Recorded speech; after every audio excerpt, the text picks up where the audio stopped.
Hey guys, and welcome back to more Magic the Gathering lore. Today, we'll be exploring the world of Ixalan and some of the strange creatures that call this pirate plane their home. In this video, we got some of the weirdest creature types to hit MTG in a while, and way too many of us know almost nothing about them. These are the flying fleet fighters, the strange Sirens of the Brazen Coalition.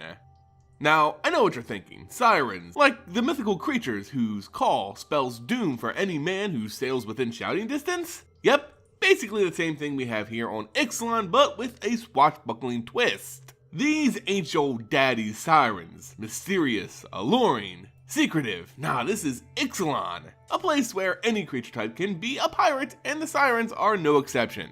We got Pirate Sirens. They've become the thing they've historically plagued for years, both in mythology and in the history of Ixalan, but more on that in a second.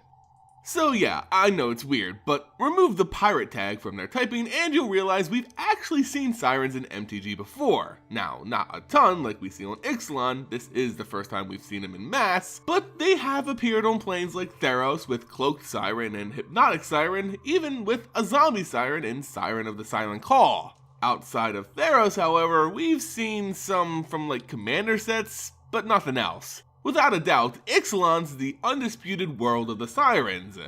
But what is a Siren exactly? Well, typically they're kinda like mermaids, but the Sirens on Ixalan take a little different turn. With Sirens on Ixalan, what you see is what you get. They're humanoids with lightweight frames and massive wings that connect from their arms and stretch down to their torsos. They're adorned with light plumage, typically blue feathers around their wings and head, and are, how do I put this? Not as Sirens in the old stories would look. Pretty much, they're ugly, okay? There, you made me say it. Sirens from myth are usually attractive enough to get pirates to fling themselves into rocks. Not this lot, however. All they got going for them on that front is their powerful, magical songs. For years, the people of Ixalan looked at Sirens as more beast than humanoid creatures. They were more feral, with a curiosity of a parrot. They made their homes up and down what is now known as the Stormwreck Sea, a rocky, dangerous route near the coast of Ixalan. The harsh currents and winds plagued sailors and dragged ships to their ruin, but the Sirens found the food plentiful and the isolation quite enjoyable. Of course, being on the coast, the Sirens would regularly run across sailors, humans, vampires, the typical fanfare on Ixalan. Their ships are what in fact initially drew the attention of the Sirens. Their curiosity peaked at these contraptions that carried people across the sea rather than flying over it.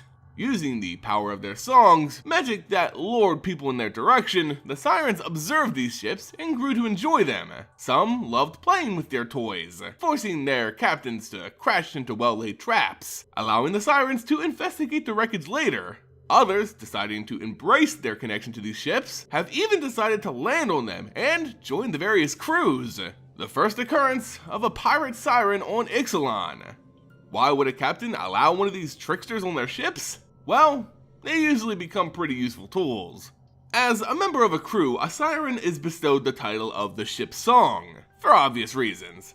Using their wings and knowledge of the Stormwreck Sea, Sirens are typically used as navigators, guiding ships, planning routes, finding shore, and of course spotting possible plunder. Outside of navigating, the ship's song also sings. I know, shocking, right? A captain will instruct a Siren to sing to their enemies, calling them close enough so the crew could board and capture them. Some Sirens have also learned how to use their talents to entrance massive sea creatures, summoning leviathans from the depth to protect their ships or sink their enemies. Some even more talented Sirens can even control the weather and storms, calling the wind to fill their sails or chopping up the water for their opponents. But don't make the mistake in thinking Sirens are only smart enough to be tools used by a captain. Throughout the history of Ixalan, Sirens have been captains. Now, this isn't super common, but some rather clever and ambitious Sirens have used their magic to control their fellow crew members, mutiny their captains, and command the ship. A Siren captain boasts the most loyal crew on the seas, dominating their minds with spells and controlling their intentions with their voices. Siren have evolved quite a bit since the early years of being basically curious parakeets. What we see now are valued members of crews who respect and protect them. Sirens use their talents to help those they like, despite being very emotionally charged and rather unpredictable creatures. They have put on their coats, sharpened their cutlasses, and practiced hitting those high notes, all because they think boats look cool.